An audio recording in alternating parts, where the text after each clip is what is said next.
C'est un grand jour pour la ligne B. Son prolongement de 2 arrêts sur la presqu'île scientifique, déjà en service depuis le 1er septembre, a en effet été inauguré ce matin par les différents partenaires du projet, la métro, le Conseil général, le SMTC et la CEMITAG notamment.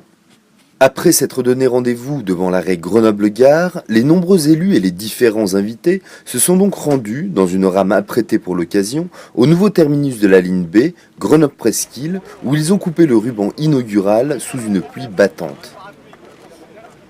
Le cortège a ensuite pris la direction du grand salon de Minatek, où chacun des protagonistes a pu prendre la parole, rappelant à la fois la genèse de cette extension et sa nécessité dans le cadre de l'essor de la presqu'île grenobloise. L'extension de la ligne B, c'est plus que 2 stations nouvelles, c'est une nouvelle liaison dans notre agglomération qui passe par le centre-ville de Grenoble, qui passe par la gare de Grenoble, la gare de Giers, le CHU à la Tronche et qui permet de connecter la presqu'île scientifique avec le campus de Saint-Martin-d'Hères. C'est le barreau du savoir, des chercheurs, des étudiants, c'est aussi une nouvelle liaison. Et puis c'est surtout un lieu où il y a non seulement de l'innovation technologique, et la presqu'île est connue pour ça, mais surtout un lieu aussi d'innovation sociale, où l'ensemble des acteurs associatifs, économiques, entrepreneuriaux, scientifiques, les acteurs publics sont mobilisés pour réussir le pari de l'écomobilité. Les salariés, les habitants, les riverains de la presqu'île en sont les pionniers, ils nous font la démonstration chaque année qu'il y a la possibilité d'encore faire progresser l'écomobilité, de pouvoir mieux se déplacer avec plus de facilité et avec moins de coûts en abandonnant la voiture au profit d'autres modes de déplacement.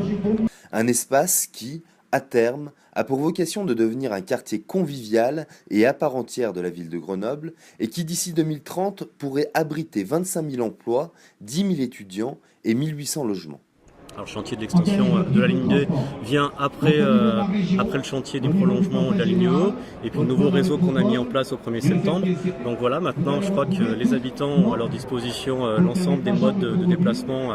pour se rendre sur le lieu de travail par exemple, avec la ligne E qui va se prolonger encore au mois de juin prochain, cette nouvelle ligne B et ces 2 arrêts supplémentaires pour desservir notamment le site